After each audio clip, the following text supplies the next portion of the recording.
Okay, so here's a question nobody has really asked you straight out before. What if the dryness in your eyes, the cotton mouth that never goes away no matter how much water you drink, the bone-tired exhaustion that makes a regular Tuesday feel like you ran a marathon, what if all of that has a hidden trigger that nobody in your rheumatology appointments has ever brought up? Not because they are hiding it from you. Just because this connection is so new that most doctors haven't caught up to it yet either. Ozempic. Mounjaro. Zepbound. You've heard these names 100 times by now. They're on the news, they're in your group chat, your cousin is on one, your coworker lost 40 pounds on one. You probably think of them as weight loss shots or diabetes medication. And that's true, that is what they were built for. But here's the part that almost nobody is talking about specifically for Sjogren's patients. These medications, even in tiny doses, way smaller than what's used for weight loss, might be quietly working on the exact same inflammation that's driving your dryness, your fatigue, your achy joints, and your flares. Type the word DIY in the comments right now if your eyes or your mouth dryness has gotten worse this year, because what I'm about to walk you through might be the missing piece you've been looking for. And I promise you, by the end of this video, none of it is going to feel like medical jargon. I'm going to break every single piece of this down in plain, simple, everyday language, the way I'd explain it to my own family member sitting across the kitchen table. No fancy words without an explanation right next to them. No assuming you already know what a cytokine is. We are starting from zero and building up together. So let's get into it, slowly, and properly.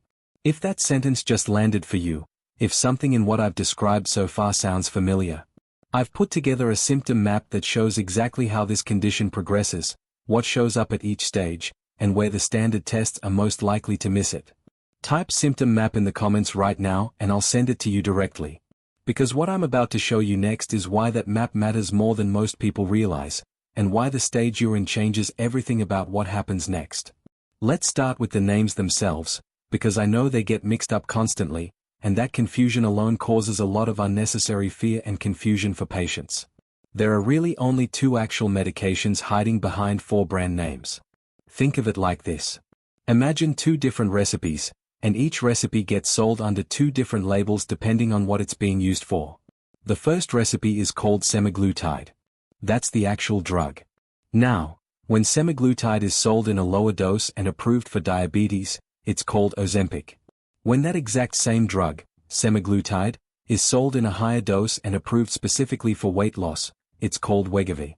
Same ingredient. Different strength. Different label on the box. That's it. That's the whole mystery solved.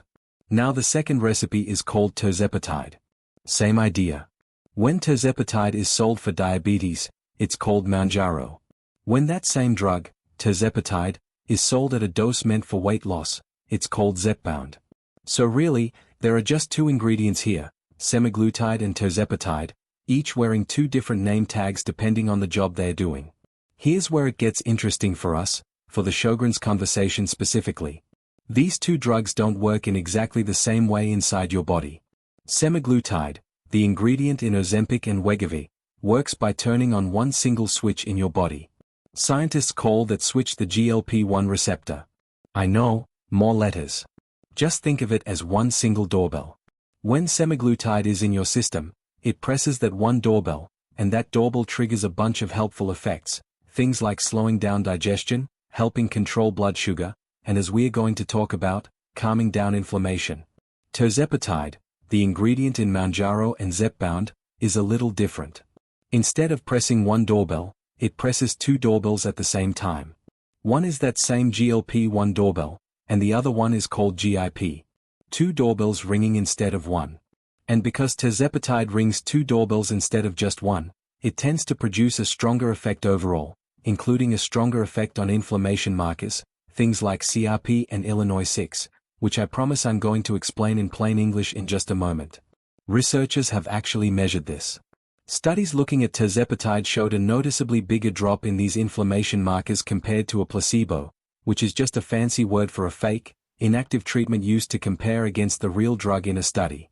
So why on earth would a medication built for blood sugar and weight have anything at all to do with your salivary glands, your tear ducts, your joints? That seems like a huge leap, right? A diabetes drug affecting your dry eyes. I get it. It sounds strange. But the answer to that question starts somewhere you would never expect. It starts in your fat tissue. Yes, your fat. Stay with me here, because this next part is the foundation for everything else in this video, and once you understand it, the rest of this is going to click into place easily. Segment 2 now, and this is the part where I want you to really slow down and pay attention, because this is something most patients have never been told, and honestly, a lot of doctors don't fully connect the dots on this either, simply because rheumatology and metabolic medicine have historically been treated as two completely separate worlds, two different departments, two different specialists, two different conversations. But your body doesn't actually work in separate departments. Your body is one connected system, and inflammation doesn't know or care which doctor's office it's supposed to stay in. Here's the thing most people don't realize about fat tissue. For decades, doctors were taught to think of fat as basically inactive storage. Like a closet where your body keeps extra energy just sitting there, doing nothing, waiting to be used later. That picture turned out to be completely wrong. Fat tissue is not a quiet, sleepy closet. It is an active, busy, working factory. Your fat cells are constantly producing and releasing chemical messengers into your bloodstream, 24 hours a day, whether you're awake, asleep, eating, exercising, it doesn't matter. These chemical messengers are called cytokines. Let's break that word down too, because I promised you no unexplained jargon.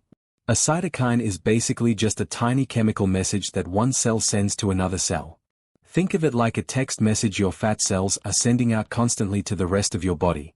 And some of these particular text messages, these particular cytokines, happen to be inflammatory messages. They are basically your fat cells texting the rest of your body and saying, hey, turn up the inflammation, something's wrong, attack mode, stay alert. The specific cytokines we are talking about have names like Illinois 6, TNF-alpha, Illinois 17, and Illinois 1. I know, more letters and numbers, I'm sorry, but stick with me, because here's the part that matters. Type the word fatigue in the comments right now if that one word alone, fatigue, basically sums up your entire daily experience with Sjogrens, because I want you to really feel how connected this next part is to your real life. Those exact same cytokines, Illinois 6, TNF-alpha, Illinois 17, Illinois 1, the ones being pumped out by your fat tissue around the clock, are the very same chemical messengers that drive Sjogrens.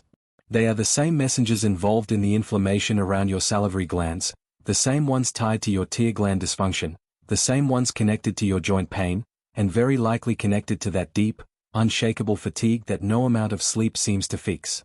So here's the picture I want you to really hold in your mind. Let's say you're already doing everything right.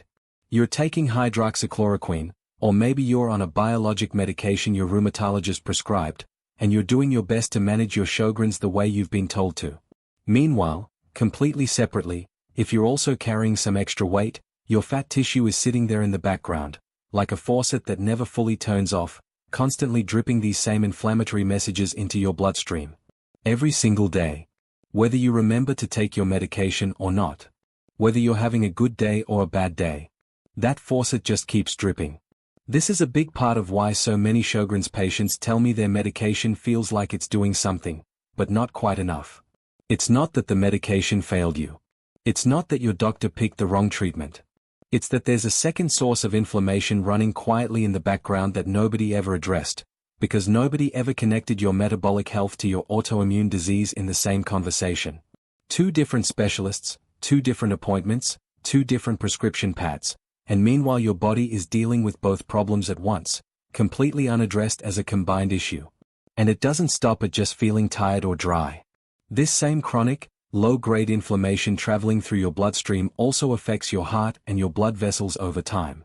Patients with autoimmune diseases like Sjogrens already carry a higher baseline cardiovascular risk simply because of the disease itself. Add metabolic inflammation from extra fat tissue on top of that, and you've got two things compounding each other, working together to put extra strain on your whole system, not just your glands and joints. So if there's one thing I want you to walk away with from this section alone, it's this. The missing piece for a lot of Sjogrens patients isn't a higher dose of medication. It isn't switching to yet another biologic. Sometimes the missing piece is addressing the metabolic inflammation that's quietly running in the background the entire time, undermining everything else you're doing right. Segment 3, and this is where we get into the actual how.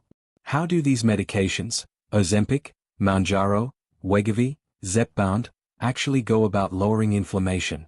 Because it's not just one simple mechanism, there are several different pathways, several different ways these drugs are working on your body at the same time, and one of these pathways is honestly the most exciting part of this entire conversation, because it works even if you don't lose a single pound. Pathway number 1.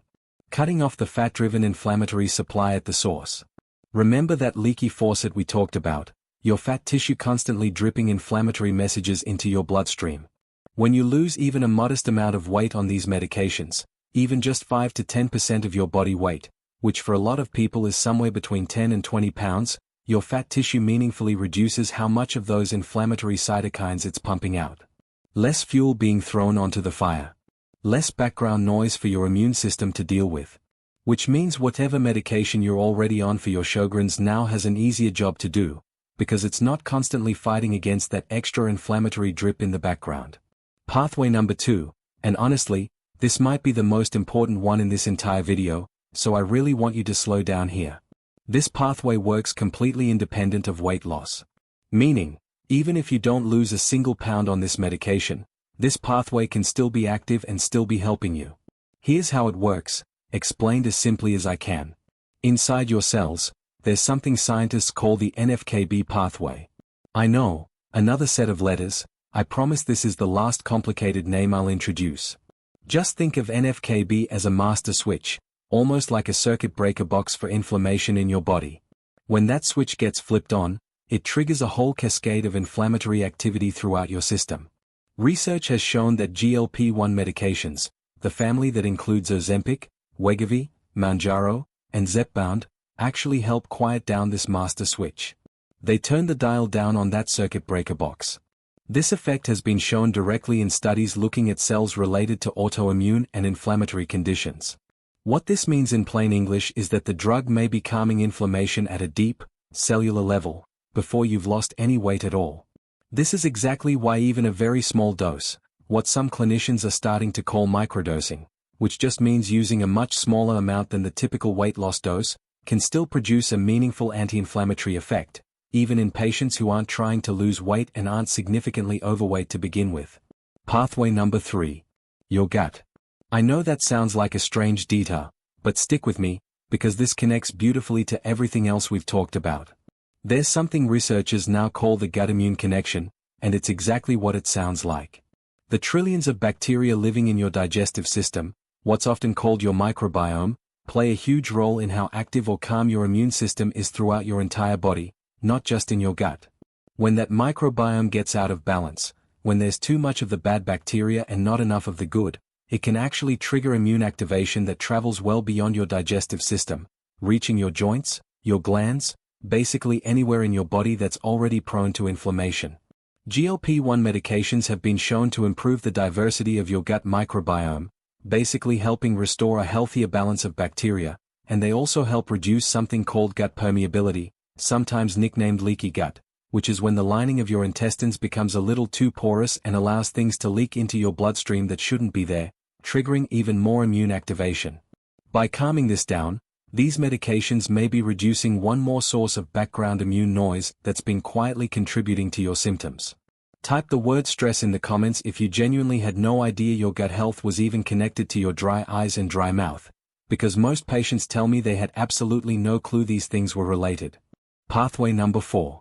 Oxidative stress. Here's a simple way to think about oxidative stress. Imagine your cells are like metal that can rust over time when exposed to certain conditions.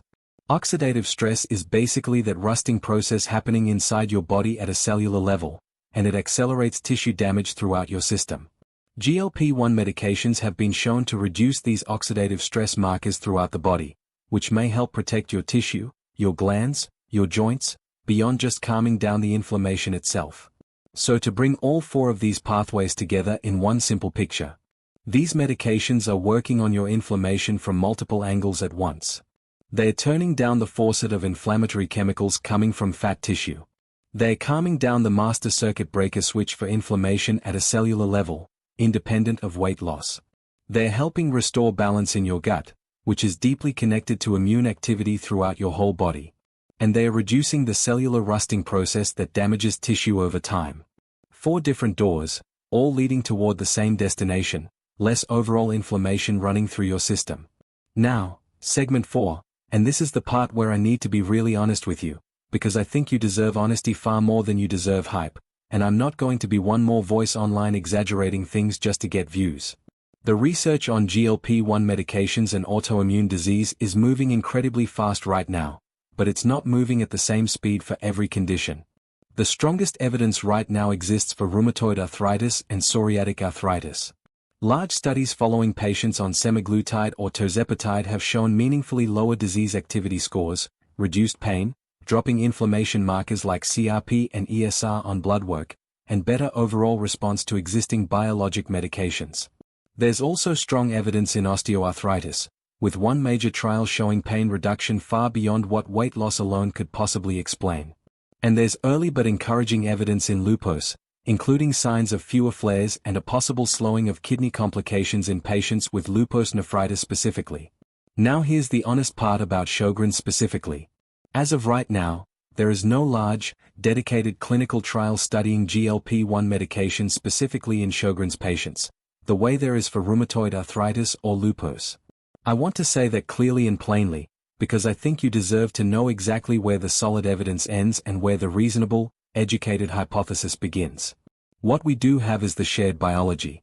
The same inflammatory cytokines involved in rheumatoid arthritis and lupus are also well documented as playing a role in Sjogrens.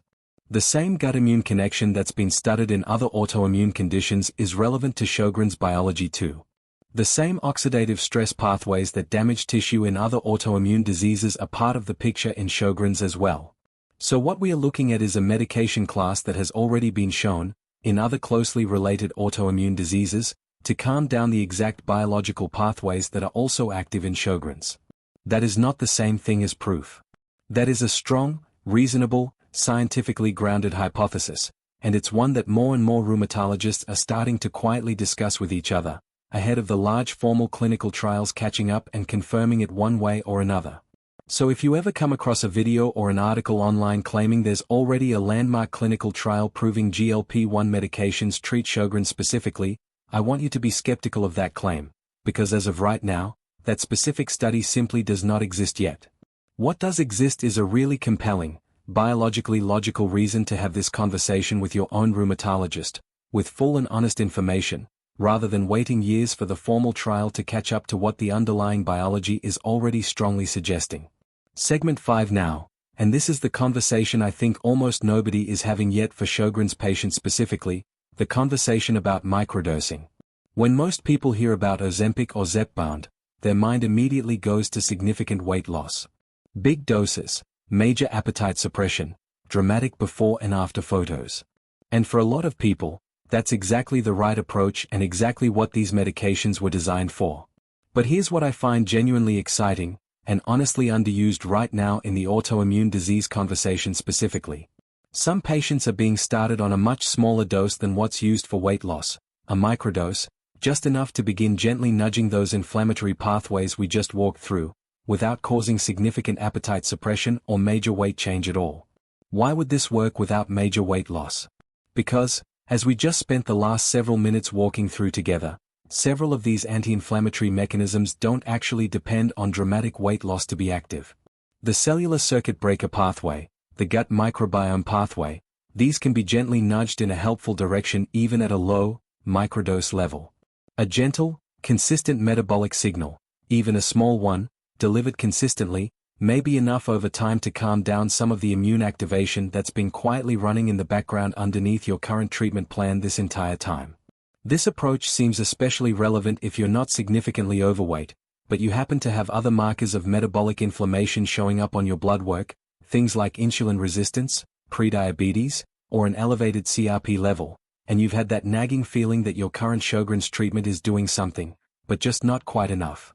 Type the word enough in the comments right now if that sentence just described your exact situation, because I have heard that exact phrase from so many patients over the years, my medication is doing something, but it's just not enough. So let's bring everything we've covered together into one simple, clear picture, without any of the complicated language this time. Ozempic and Wegovy are both built from semaglutide. Mounjaro and Zepbound are both built from tirzepatide. These medications are not replacements for your current Sjogren's treatment plan, and I want to be completely clear about that, because that is not what this conversation is about.